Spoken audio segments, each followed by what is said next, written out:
This is Bikini. It is here that the military and scientific personnel of Joint Task Force 1 will conduct the tests with the atomic bomb. Only by unleashing the destructive force of atomic energy against an array of ships could the Navy determine the future ship design of modern naval sea power. The target orientation for Test Able was based on the directive of the Joint Chiefs of Staff.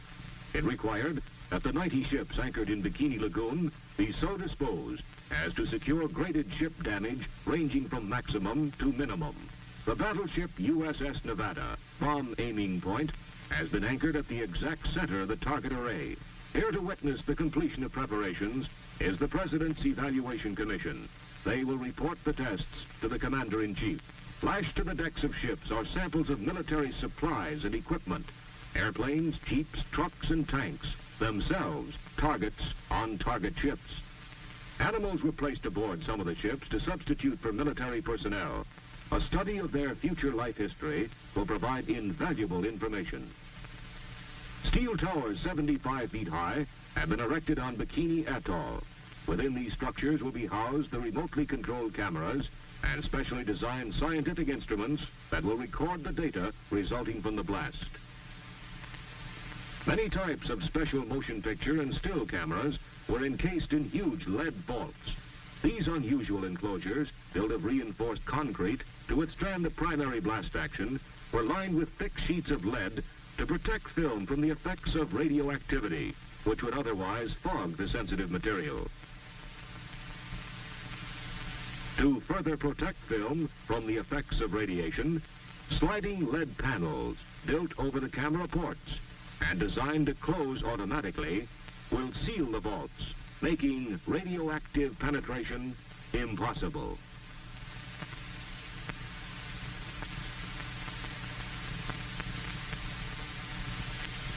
The immense task of transferring personnel and the vast quantities of supplies, instruments, and special equipment from Kwajalein to Bikini was relieved by PBMs of the Naval Air Transport Service. Secretary of the Navy James Forrestal comes aboard the USS Mount McKinley and is greeted by Vice Admiral Blandy, commander of Task Force 1.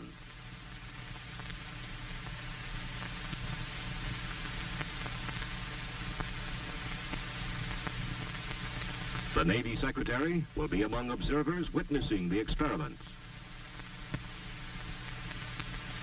Preparations are now complete and crews abandon their ships. Shown here is Captain Low H. Bibby, commanding officer of the venerable old battleship USS New York.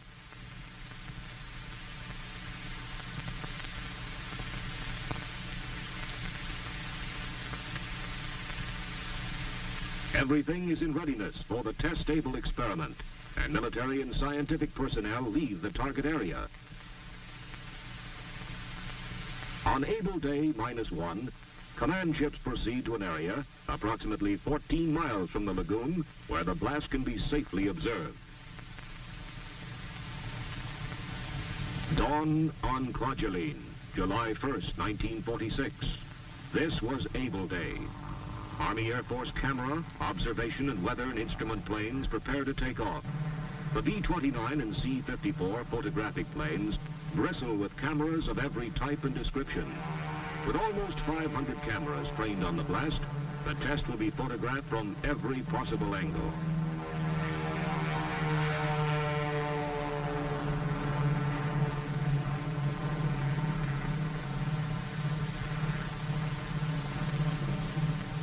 Poised on the loading ramp is the B-29 Dave's Dream, bomb-carrying aircraft. Army engineers of the Manhattan Engineer District have assembled and loaded into the huge plane the bomb that will be dropped on the target fleet anchored in Bikini Lagoon.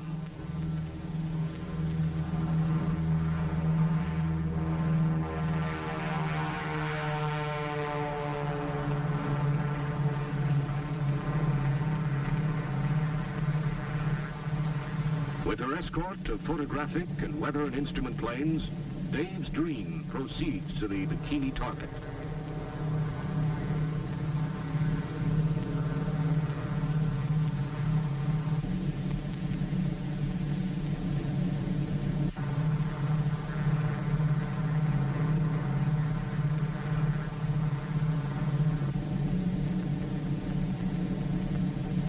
On EB Island, Navy camera planes, huge PBM flying boats, are loaded with still and motion picture cameras.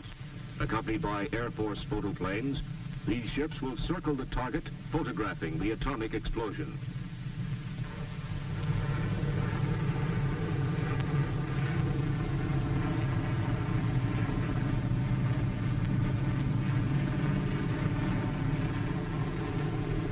At Eniwetok, Army Air Force drones are preparing to take off. These pilotless planes will be guided through the center of the cloud column to record scientific data, as well as to provide valuable information concerning the effects of the blast upon military aircraft.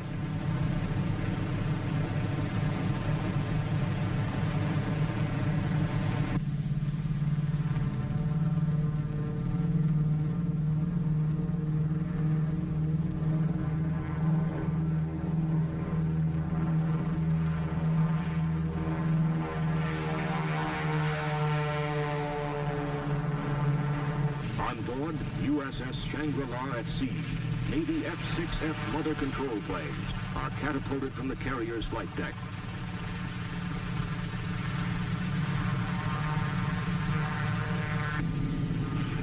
When the monitoring planes are properly located over the ship, the drone aircraft are launched and temporarily guided from the carrier until control is picked up by the planes in the air.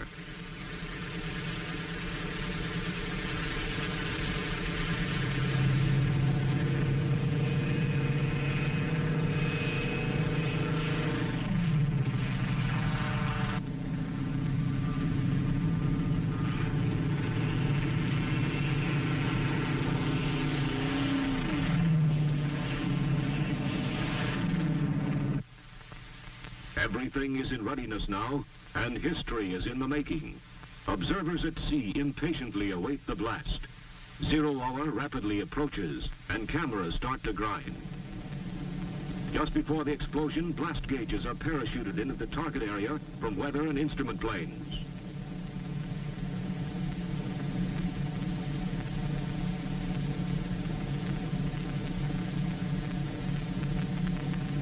The bomber is over the target. The bomb is away. And 1 second to go.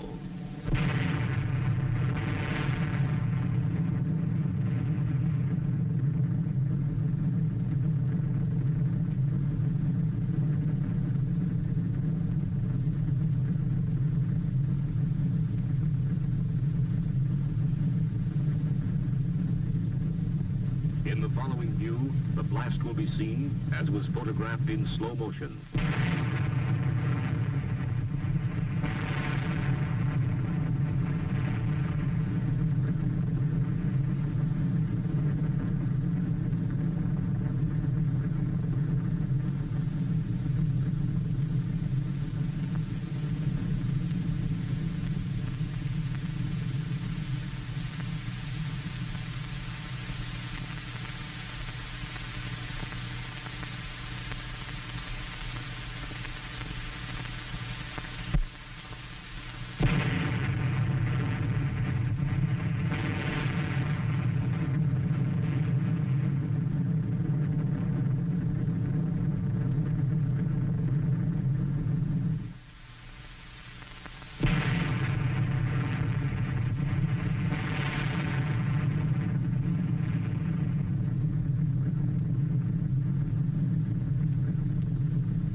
In this view of the blast recorded from a camera tower on Bikini, the suction caused by the explosion can be seen pulling the soot from the ship's stacks into the center of the rising column. The towering cloud column rose to a height of almost 8 miles.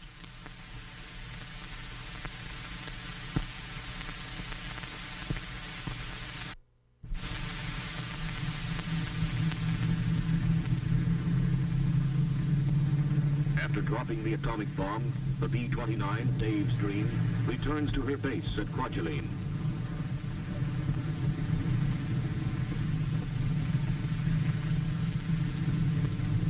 Not far far behind are the Air Force photographic planes with a film record of one of the most amazing and spectacular events in the annals of history. Cameras are removed from the planes and the exposed film forwarded to photographic centers for processing and distribution.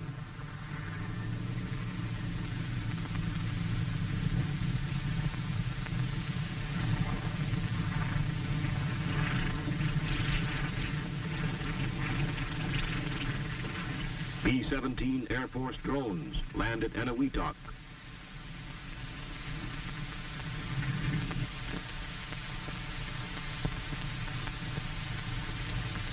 These planes, guided through the center of the cloud column, gathered radioactive dust particles in large filter bags suspended from bomb racks. The deadly radioactive dust bags are removed and carried to laboratories for testing and analyzing.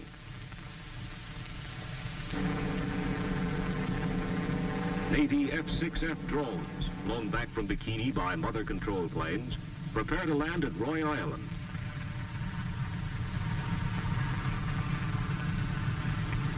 When the drones near the ground, air control is switched to the ground control officer at the edge of the flight strip, who lands the pilotless aircraft.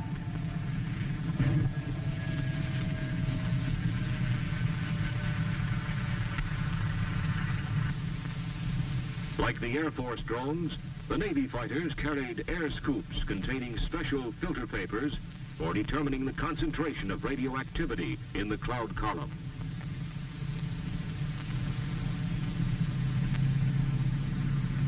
Crews removing the dangerously radioactive materials were carefully indoctrinated in the procedure of handling such objects in order to avoid lethal burns from the fission products, deadly gamma and beta rays.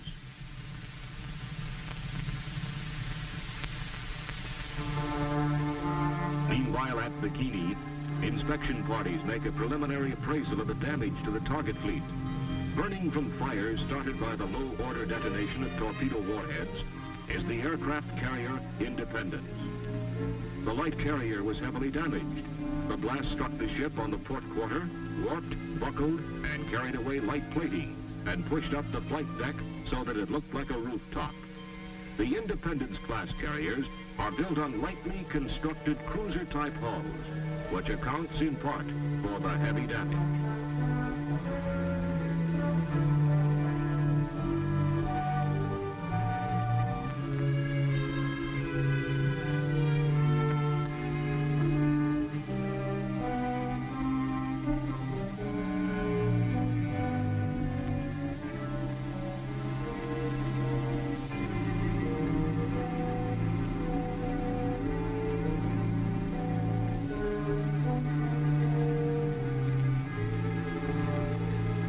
Aircraft carrier Saratoga was undamaged except for a small fire in supply stores.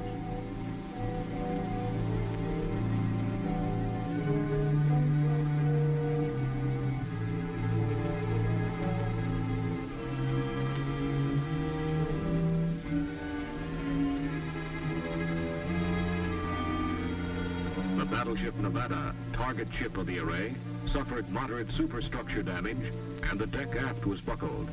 The paint on one side was scorched, but did not burn.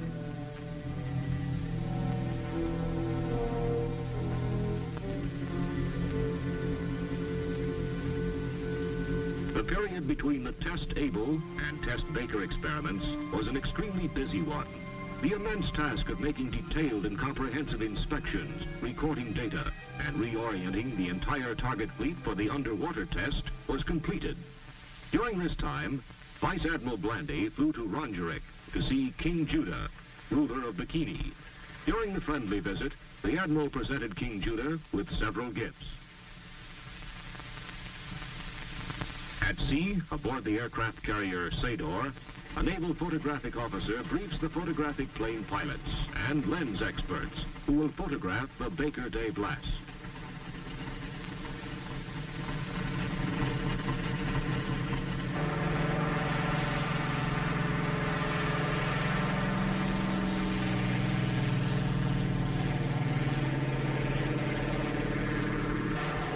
Also taking off from the carrier are control planes that will guide the radio-controlled drone boats.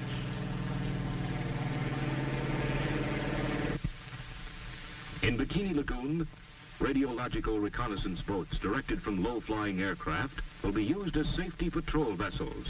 Immediately after the blast, these drone boats, equipped with special instruments to record radioactivity, will be guided through the target area to capture samples of water and air. Determining the concentration of deadly radioactive particles is of the utmost importance, since invisible gamma and beta rays kill without warning.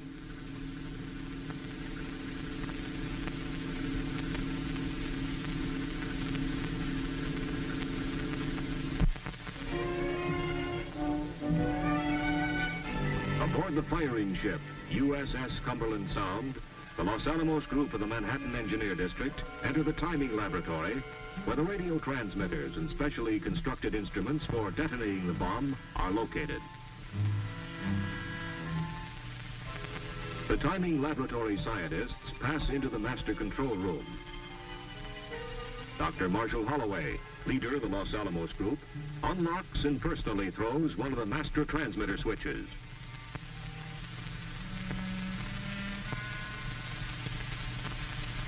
The timing laboratory is a complex interlocking system of radio transmitters, timing recorders, and scientific apparatus.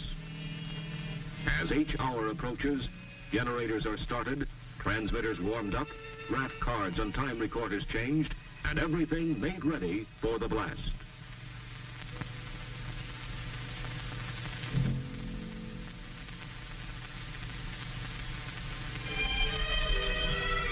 Each hour, minus 2 minutes, is broadcast from the ship, and all hands stand by. Sitting at the central console switchboard with a microphone is Dr. Ernest Titterton, assistant to Dr. Holloway. As he announces H hour minus 30 seconds, Dr. Holloway throws the 30-second switch.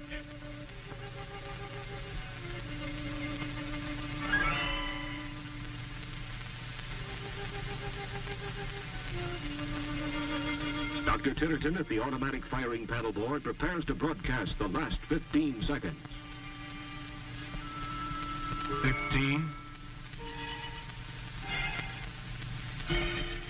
10, 5, 4, 3, 2, 1, fire.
Pictures of the descending water column show the expanding cloud of spray and fog at the base of the column, moving outward and covering the ships in the target array.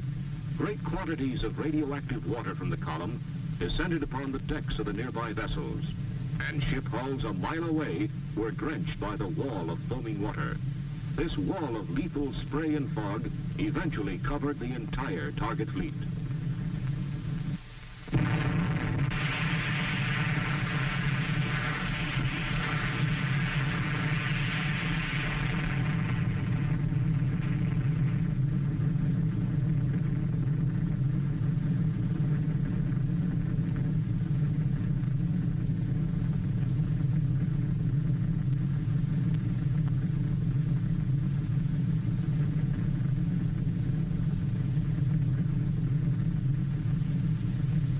The next scene is a spectacular aerial view taken from directly over the blast.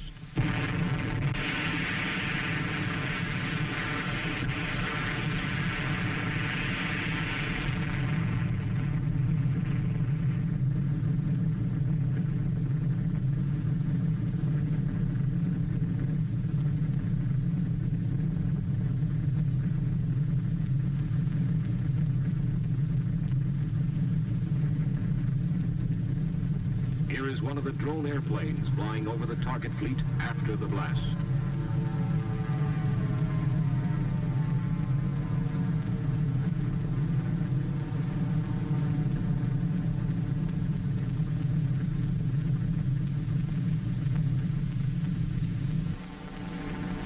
Photographic planes return from Bikini and land on their floating bases at sea.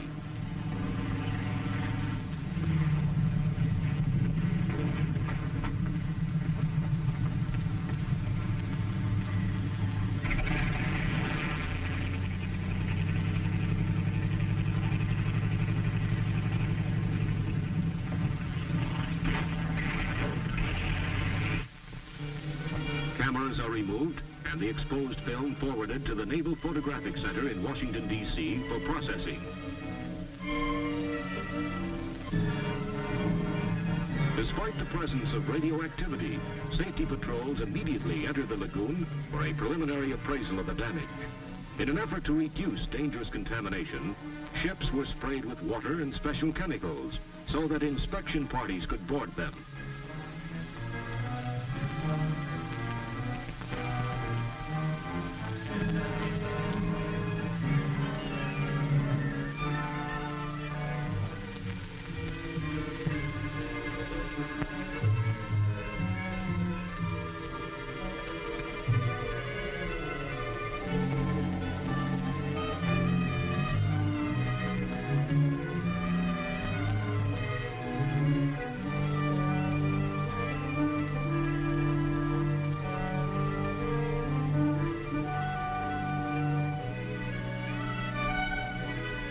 The destroyer Hughes, her hull ruptured by the blast action, was beached on NU Island in sinking condition.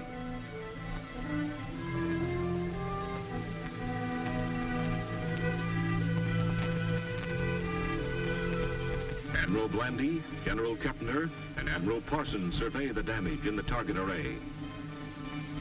Shown here is the Japanese battleship Nagato, which flooded and capsized 5 days after the blast.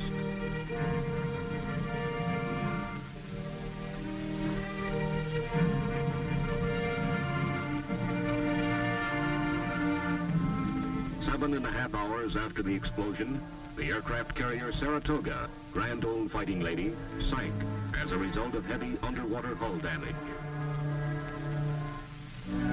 It must be remembered that the primary purpose of the Bikini experiments was to secure precise technical information which will be used to determine necessary changes in the design and construction of all military equipment and especially Navy vessels required to maintain your Navy at maximum effectiveness.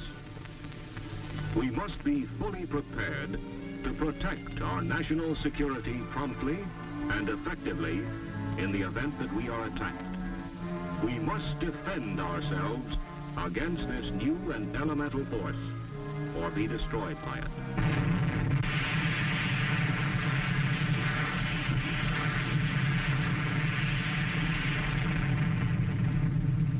This is Crossroads.